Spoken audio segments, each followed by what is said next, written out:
നമസ്കാരം. ഞാൻ ഡോക്ടർ സായിജി. വീണ്ടും ഒരിക്കൽ കൂടി ഡോക്ടർ സായിജി ടോക്സിലേക്ക് സ്വാഗതം. പലപ്പോഴും പല ആൾക്കാരും, പ്രത്യേകിച്ച് സ്ത്രീകളിൽ നമ്മൾ സാധാരണയായി കണ്ടുവരുന്ന ഒരു പ്രശ്നമാണ്, പലരും വന്ന് കഴുത്തിന് ചുറ്റും കറുത്ത പാട്, കഴുത്തിന് ചുറ്റും കറുത്ത പാട് എന്നുള്ളതിലുപരിയായി കട്ട പിടിച്ച കറുത്ത പാട്, ഒരു പ്രതലം, അതെത്ര തന്നെ കഴുകിയിട്ടും ഉരച്ച് കഴുകിയിട്ടും എന്ത് ചെയ്തിട്ടും മാറുന്നില്ല. ഇതൊരു വലിയ സൗന്ദര്യ പ്രശ്നമായി അല്ലെങ്കിൽ ഒരു വിഷയമായി മിക്കവാറും ഒരുപാട് സ്ത്രീകൾ നമ്മളെ അടുത്ത് വരാറുണ്ട്. അപ്പോൾ ഇത് കഴുത്തിന് ചുറ്റും മാത്രമാവണമെന്നില്ല, പലപ്പോഴും കഷത്തിലോ തുടയിടുക്കുകളിലോ ഒക്കെ തന്നെ വരാറുണ്ട്. പലപ്പോഴും ഇതിന് നമ്മളൊരു ഫംഗൽ ഇൻഫെക്ഷൻ എന്നൊക്കെയുള്ള രീതിക്ക് സാധാരണ തെറ്റിദ്ധരിക്കപ്പെടാറുമുണ്ട്. ഈ കഴുത്തിന് ചുറ്റുമുള്ള ഈ പറഞ്ഞിരിക്കുന്ന കറുത്ത പാടം അല്ലെങ്കിൽ ഇത്തരം ഒരു പ്രതലം പലപ്പോഴും പലർക്കും ഇവർക്ക് ഒരുപാട് തരത്തിലുള്ള മനോവിഷമം ഉണ്ടാക്കുന്നു എന്നുള്ളതാണ്. എന്താണ് ഈ പ്രശ്നം, അല്ലെങ്കിൽ അടിസ്ഥാനപരമായി ഈ പ്രശ്നത്തിൻ്റെ കാരണം എന്താണ്? ഇത് വളരെ ഗൗരവമായി എടുക്കേണ്ട പ്രശ്നമാണോ അല്ലേ എന്ന് ചോദിച്ചു കഴിഞ്ഞാൽ, അപൂർവം ചില അവസരങ്ങളിൽ ഇത് ഗൗരവമായി എടുക്കണമെന്നും മറ്റു ചില അവസരങ്ങളിൽ അത് അത്രത്തോളം കാര്യമാക്കേണ്ടതായ വിഷയമല്ല എന്നും നമുക്ക് പറയാം. എന്നിരുന്നാൽ പോലും ഇങ്ങനെ ഒരു കറുത്ത പാട് അല്ലെങ്കിൽ ഒരു പ്രതലം നമ്മുടെ കഴുത്തിന് ചുറ്റുമുണ്ട് എങ്കിൽ സ്വാഭാവികമായും അതിന് അക്കാന്തോസിസ് നൈഗ്രിക്കൻസ് എന്നുള്ള ഒരു ശാസ്ത്രീയ നാമത്തിലാണ് അറിയപ്പെടുന്നത്. എന്തുകൊണ്ട് ഇങ്ങനെ സംഭവിക്കുന്നു എന്ന് ചോദിച്ചു കഴിഞ്ഞാൽ ഒരുപാട് കാരണങ്ങൾ കൊണ്ടുണ്ട്. എങ്കിലും വളരെ പ്രധാനമായി നമുക്ക് പറയാനുള്ള ഒരു കാരണം, ഇതൊരു ചർമ്മരോഗമല്ല തന്നെയാണ്. പലപ്പോഴും പലർക്കും ഇതിൻ്റെ ഈ പറയുന്ന പ്രതലത്തിൽ ചൊറിച്ചിലുണ്ടാവാം. ചിലപ്പോൾ അതിനോടൊപ്പം ചില സ്കിൻ ടാഗുകൾ പോലുള്ള രീതിക്ക്, സ്കിൻ ടാഗ് എന്ന് വെച്ച് കഴിഞ്ഞാൽ ഒരു ചെറിയ മാംസകഷ്ണം പോലെ നമ്മുടെ ശരീരത്തിൽ തന്നെ ഇങ്ങനെ തൂങ്ങി കിടക്കുന്ന ഒരു ചെറിയ അവസ്ഥ, ചെറിയ ഒരു ടാഗ്. നമുക്കൊരു അരിമ്പാറ പോലെയല്ല, അരിമ്പാറക്കാളും കുറച്ചുകൂടി കൂടിയ തരത്തിലുള്ള ഒരു ഇത് നമ്മളിങ്ങനെ കാണാറുണ്ട്. എന്താണ് അടിസ്ഥാനപരമായി ഇതിൻ്റെ പ്രധാനപ്പെട്ട ഒരു കാരണമെന്ന് പറയുകയാണെങ്കിൽ, തീർച്ചയായും ഇത് വളരെ പ്രാധാന്യം അർഹിക്കുന്നതും വളരെ പരമപ്രധാനമായി നമുക്ക് പറയാനുള്ള ഒരു കാര്യം വെച്ചാൽ ഇൻസുലിൻ റെസിസ്റ്റൻസ് ആണ്. അപ്പോൾ എന്താണ് ഇൻസുലിൻ റെസിസ്റ്റൻസ് എന്ന് ചോദിക്കുകയാണെങ്കിൽ, നമുക്കറിയാം നമ്മുടെ ശരീരത്തിലുള്ള കോശങ്ങളുടെ പ്രവർത്തനത്തിനും അല്ലെങ്കിൽ ശരീരത്തിൻ്റെ എല്ലാ തരത്തിലുള്ള പ്രവർത്തനങ്ങൾക്കും ഗ്ലൂക്കോസ് ഒരു ആവശ്യ ഘടകമാണെന്നറിയാം. അപ്പോൾ നമ്മുടെ രക്തത്തിലുള്ള ഗ്ലൂക്കോസിനെ ശരീരകോശങ്ങളിൽ കൊണ്ട് എത്തിക്കേണ്ട ചുമതല സത്യത്തിൽ നമ്മുടെ പാൻക്രിയാസ് ഉൽപ്പാദിപ്പിക്കപ്പെടുന്ന ഇൻസുലിനാണ്. ഈ ഇൻസുലിനാണ് യഥാർത്ഥത്തിൽ സെല്ലിൻ്റെ താക്കോൽ എന്ന് വേണമെങ്കിൽ പറയാം. സെൽസിൻ്റെ താക്കോൽ പോലെ സെൽസിനെ തുറന്ന് ഈ ഇൻസുലിൻ അല്ലെങ്കിൽ ഈ ഗ്ലൂക്കോസ് ഇതിനെ നമ്മുടെ കോശങ്ങളിൽ കൊണ്ടെത്തിക്കണം. പലപ്പോഴും ഇൻസുലിൻ ഇത് കഴിയാതെ വരുന്നു.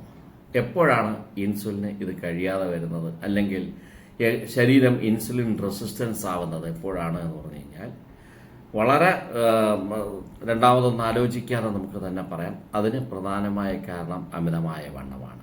ഈ അമിതമായ വണ്ണം സംഭവിക്കുമ്പോൾ പലപ്പോഴും ഇൻസുലിന് നമ്മുടെ ഗ്ലൂക്കോസിനെ ശരീരകോശങ്ങളിൽ കൊണ്ടെത്തിക്കാൻ കഴിയാതെ വരുന്നു. എന്തുകൊണ്ട് ശരീരകോശങ്ങളിൽ കൊണ്ടെത്തിക്കാൻ കഴിയാതെ വരുന്നു? ഇൻസുലിൻ എന്തുകൊണ്ട് ശരീരകോശങ്ങളിൽ എത്തിക്കാൻ കഴിയാതെ വരുന്നു എന്നുള്ള ചോദ്യം ഈ അമിതവണ്ണമാണെന്ന് പറഞ്ഞു.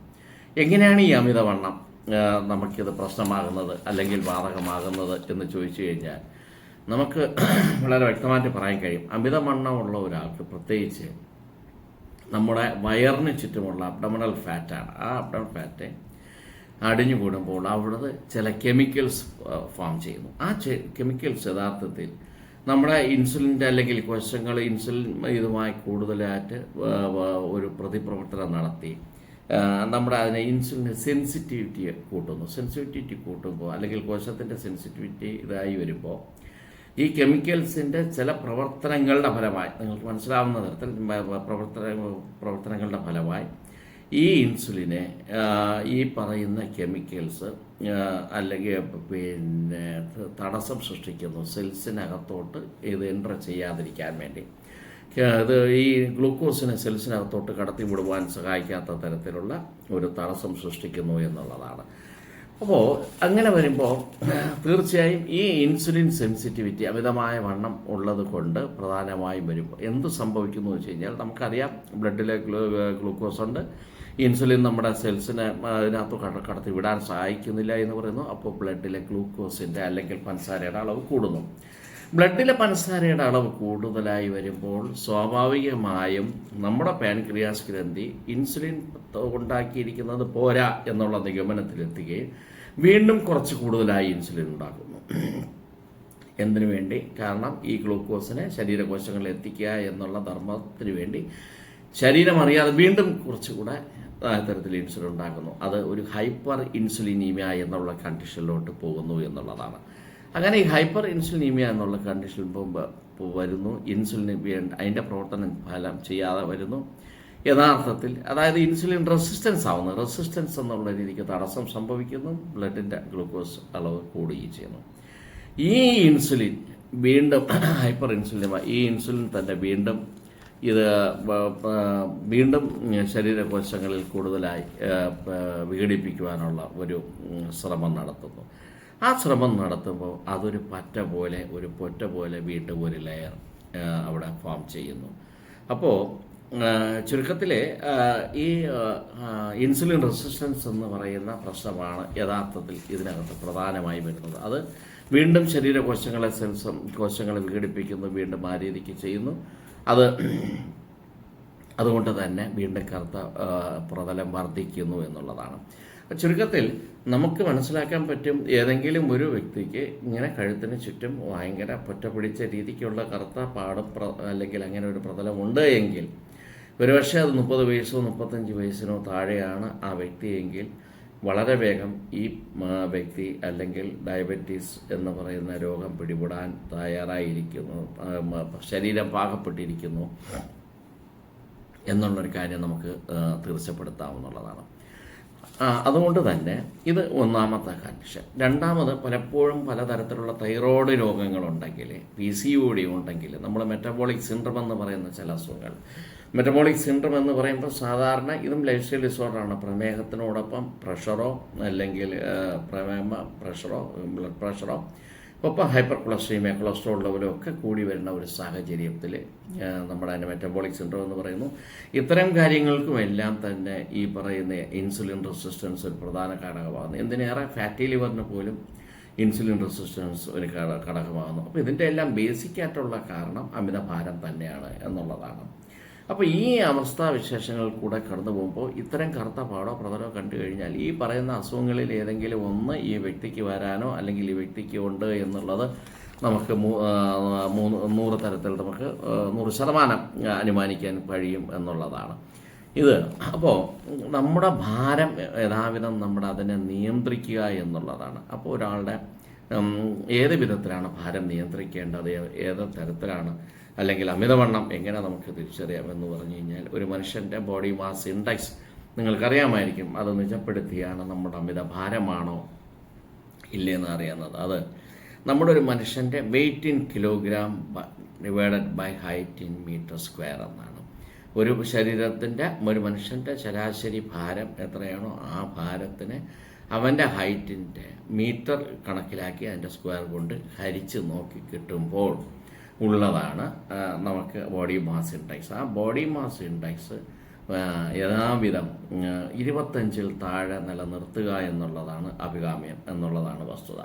അപ്പോൾ ഇത്തരം ഈ പറയുന്ന കഴുത്തിന് ചുറ്റുമുള്ള പാട് യഥാർത്ഥത്തിൽ ഇതൊരു സ്കിൻ ഡിസീസ് അല്ല, ഇതൊരു ത്വക്ക് രോഗമല്ല, പലപ്പോഴും ചർമ്മരോഗമാണെന്ന് ചിന്തിച്ച് വരുമ്പോഴും ഇത് അത്തരത്തിലുള്ള രോഗമല്ല, മറിച്ച് ഇത് മറ്റു പല രോഗങ്ങൾ വരുന്നതിന് മുമ്പുള്ള അല്ലെങ്കിൽ മറ്റു പല രോഗങ്ങൾക്കും മുന്നോടിയായി കാണിക്കുന്ന ഒരു സംഭവമാണ് എന്നുള്ളതാണ് ഇതിനകത്ത് പറയാനുള്ളത്. ഇനി മറ്റൊരവസ്ഥയിൽ പറഞ്ഞു കഴിഞ്ഞാൽ, അപൂർവം ചിലർക്കെങ്കിലും വളരെ ഷോർട്ട് നെക്ക് ആയിരിക്കും, കഴുത്തിന് ഉള്ളവർക്ക്, കുറച്ച് വണ്ണമുള്ളവർക്ക് കഴുത്തിൻ്റെ അളവ് ഒരുപക്ഷെ കഴുത്തും തടിച്ചിട്ടുള്ളതായിരിക്കും. അപ്പോൾ ശരീരത്തിൻ്റെ 2 പ്രതലവും തമ്മിൽ ഉരസാനുള്ള ഒരു സാഹചര്യമുണ്ട് കഴുത്തിൻ്റെ ചുറ്റുമുള്ള. അതും ഇത്തരം കറുത്ത പാടുകൾ വർദ്ധിപ്പിക്കുന്നു എന്നുള്ളതാണ്. ഇതിനകത്ത് ഒരു കാരണവശാലും പലരും പലതരത്തിലുള്ള സ്കർബുകൾ ഉപയോഗിച്ചിട്ട് ഇത് ഉരച്ച് കഴുകാൻ, ഇപ്പം മുഖത്തിലൊക്കെ എന്തെങ്കിലും മുക്കുരു അല്ലെങ്കിൽ ചില കാര്യങ്ങളൊക്കെ ഉള്ളപ്പോൾ നമുക്ക് വിപണിയിൽ വളരെ സുലഭമായ പലതരത്തിലുള്ള സ്കർബുകൾ ലഭിക്കാറുണ്ട്. അപ്പോൾ ഇത്തരം സ്കർബുകൾ ഉരച്ച് ഇത് കഴുകുന്നത് അല്ലെങ്കിൽ ഉരച്ച് കഴുകുന്നത് ഈ ഒരു പ്രവണത അല്ലെങ്കിൽ ഈ ഒരു ടെൻഡൻസി കൂട്ടുകയുള്ളൂ. അതും ഈ ഇത്തരം കാര്യങ്ങൾ ഒഴിവാക്കുക എന്നുള്ളതാണ്. ഇനി ഈ ആക്കാന്തോസിസ് നൈഗ്രൻസ് എന്ന് പറയുന്ന ഈ അവസ്ഥ ഉള്ളവർ ഒരുപക്ഷെ കട്ടിയുള്ള മാലയോ ബാക്കി ഏതെങ്കിലും തരത്തിൽ ധരിച്ചിട്ട് രാത്രി കിടന്ന് ഉറങ്ങുക എന്നുള്ള പ്രവണതയെ നമ്മൾ ഒഴിവാക്കണമെന്നുള്ളതാണ്. കാരണം ഏത് തരത്തിലുള്ള ഫ്രിക്ഷനും നമുക്കിത് വലിയ പ്രശ്നമാകും. ഇത്തരം അവസ്ഥയെ നമ്മളത് ത്വരിതപ്പെടുത്തും എന്നുള്ളതാണ് പ്രധാനമായും പറയാനുള്ളത്. ഇനി ഭാരം കൂടുന്നതനുസരിച്ച് അല്ലെങ്കിൽ ഭാരം മാറിപ്പോകുന്നു, എന്നാൽ ഭാരം കുറയുന്നതനുസരിച്ച് അല്ലെങ്കിൽ ഈ പറയുന്ന രോഗലക്ഷണങ്ങൾ കുറഞ്ഞു വരികയും ചെയ്യും എന്നുള്ളത് നമുക്ക് സംശയമൊന്നുമില്ല. ഇതിൽ കഴുത്തിൽ തന്നെ ആവണമെന്നില്ല. നമുക്ക് ഒരു പക്ഷേ അത് ചുണ്ടിലോ, ഞാൻ നേരത്തെ പറഞ്ഞ പോലെ തുടയെടുക്കലോ വയറിലോ വയറിൻ്റെ മടക്കിലോ എവിടെ വേണമെങ്കിലും നമുക്ക് ഇത്തരം ഒരു കാര്യം വരാമെന്നുള്ളതാണ്. അപ്പം ഞാൻ ഈ പറഞ്ഞു വന്ന കാര്യങ്ങളിൽ ഹൈപ്പർ ഇൻസുലിനീമിയ അല്ലെങ്കിൽ തൈറോയ്ഡ് ഡിസോർഡേഴ്സ് അല്ലെങ്കിൽ PCOD ഇത്തരം ഘടകങ്ങളാണ് നമുക്കിത് പ്രശ്നമായി വരുമ്പോഴും വളരെ ഗൗരവമായി എടുക്കേണ്ട മറ്റൊരു വിഷയം കൂടെ ഇതിനകത്തുണ്ട്. ചിലപ്പോൾ ചില പ്രത്യേകതരം ക്യാൻസറിൻ്റെ അനന്തരഫലമായി, അതിൻ്റെ മുന്നോടിയായി അനന്തരഫലമായി ഇത്തരം ചില പ്രവണതകൾ ഉണ്ടാകാമെന്നുള്ളതാണ്. അത് പ്രത്യേകിച്ചും വയറിലെ ക്യാൻസർ, അബ്ഡോമിനൽ ക്യാൻസർ അല്ലെങ്കിൽ ലിവർ ക്യാൻസർ തുടങ്ങിയ അപൂർവം ചില ഇതുപോലുള്ള മറ്റു ചില ക്യാൻസറുകൾക്കൊക്കെ ഒരു കാരണമായി ഈ ഒരു അവസ്ഥ ഉണ്ടാവാം എന്നുള്ളതാണ്. എന്തുകൊണ്ട് ഇങ്ങനെ ഉണ്ടാകുന്നു എന്നുള്ളത് പറഞ്ഞു കഴിഞ്ഞാൽ, ചില തരത്തിലുള്ള ക്യാൻസറുകൾ ഉണ്ടാകുമ്പോൾ സാധാരണയായി നമ്മൾ ക്യാൻസർ ഉണ്ടാക്കുന്ന TGF-A എന്നൊരു ഫാക്ടർ, അത് ട്രാൻസ്ഫോർമിംഗ് ഗ്രോത്ത് ഫാക്ടർ എന്ന് പറയുന്ന ഒരു ഘടകം ഉണ്ടാകുന്നു. ഈ ഘടകം നമ്മുടെ ചർമ്മത്തിലെ എപ്പിഡെർമൽ ലെയർ സെൽസിനെ ഉത്തേജിപ്പിച്ച് അവിടെ കൂടുതൽ കൂടുതൽ പൊറ്റ പിടിക്കുന്ന തരത്തിൽ അല്ലെങ്കിൽ കറുപ്പിക്കുന്ന തരത്തിലുള്ള സ്ഥിതിവിശേഷം ഉണ്ടാകുന്നു. അപ്പോൾ ചുരുക്കത്തിൽ ഞാൻ നേരത്തെ പറഞ്ഞതുപോലെ PCOD ബാക്കി പല അസുഖങ്ങൾക്കൊപ്പം തന്നെ ചില തരത്തിലുള്ള ക്യാൻസറുകളും ഇത്തരം കറുത്ത ചില പാടുകൾ ഉണ്ടാക്കുന്നു എന്നുള്ള ഒരു അറിയിപ്പിൽ വേണ്ടി പറഞ്ഞു തന്നെയുള്ളൂ. എങ്കിലും അങ്ങനെയാണെങ്കിൽ പ്രശ്നമുള്ള അക്കാന്തോസിസ് നൈഗ്രൻസും ഈ പറയുന്ന ഇതും അല്ലെങ്കിൽ പ്രശ്നമില്ലാത്തതും തമ്മിൽ എങ്ങനെയാണ് നമ്മൾ തിരിച്ചറിയുക എന്നുള്ളതാണ് അറിയേണ്ടത് എന്നുള്ളത് വളരെ സുലഭമായി വളരെ വ്യക്തമായി നമുക്ക് പറയാമെങ്കിൽ തീർച്ചയായും പ്രശ്നമില്ലാത്ത തരത്തിലുള്ള ഈ അക്കാന്തോസിസ് നൈഗ്രൻസ് ആണെങ്കിൽ നമുക്കത് എങ്ങനെയാണെന്ന് വെച്ച് കഴിഞ്ഞാൽ, ഞാൻ നേരത്തെ പറഞ്ഞതുപോലെ ഇതിനോട് അസോസിയേറ്റ് ചെയ്ത് അല്ലെങ്കിൽ ഇതിനോടനുബന്ധിച്ച് ഡയബറ്റീസ് മെലിറ്റസോ അല്ലെങ്കിൽ ഇൻസുലിൻ റെസിസ്റ്റൻസോ അല്ലെങ്കിൽ കൊളസ്ട്രോളോ അല്ലെങ്കിൽ പ്രമേഹമോ ഇങ്ങനെയുള്ള എല്ലാ തരത്തിലുള്ള അസുഖങ്ങളുമായി ചേർത്ത് കൂട്ടി വായിക്കുമ്പോൾ വളരെ സാവധാനം തുടങ്ങി ഒരുപക്ഷെ കഴുത്തിൽ മാത്രമായി ഏരിയ സ്പെസിഫിക്കായിട്ട് കഴുത്തിൽ മാത്രമായിരിക്കുക എന്നുള്ളതാണ്. അപ്പം അങ്ങനെ വരുമ്പോൾ അത്തരം ചില അവസരങ്ങളിൽ നമുക്കത് പ്രശ്നമില്ലാത്ത ഒരു ഇതാണെന്ന് നമുക്ക് അനുമാനിക്കാം. എന്നാൽ വളരെ പെട്ടെന്ന് ഇങ്ങനെ വരികയും വളരെ ചുരുങ്ങിയ ദിവസം കൊണ്ട് പെട്ടെന്ന് തന്നെ കഴുത്തിന് ചുറ്റും ചില കറുത്ത പാടുകൾ അല്ലെങ്കിൽ ചില ഇങ്ങനെ ഒരു പ്രതലം വരികയും അതിനോടൊപ്പം തന്നെ ക്യാൻസറിൻ്റേതായ ചില എല്ലാ കാര്യങ്ങളും നമുക്ക് ക്യാൻസറാണെന്ന് പറയാൻ കഴിയില്ലെങ്കിലും ക്യാൻസറിനോടനുബന്ധിച്ചുള്ള ചില ലക്ഷണങ്ങൾ, പ്രധാനമായും ഏത് തരത്തിലുള്ള ക്യാൻസർ ആണെങ്കിലും സാധാരണമായി നമ്മൾ കണ്ടുവരുന്നത് ഒരു വെയിറ്റ് ലോസാണ്, ഭാരം കുറയുന്നു എന്നുള്ളതാണ്. അപ്പോൾ ഞാൻ നേരത്തെ പറഞ്ഞു അമിതമായ ഭാരമാണ് ഇതിനൊരു കാരണമാണെന്ന് പറയുമെങ്കിലും ഭാരം കുറയുന്നു. പൊടുന്നനെ നമ്മളിങ്ങനെ നോക്കുമ്പോൾ ഒരു രോഗിയുടെ അല്ലെങ്കിൽ ഒരു വ്യക്തിയുടെ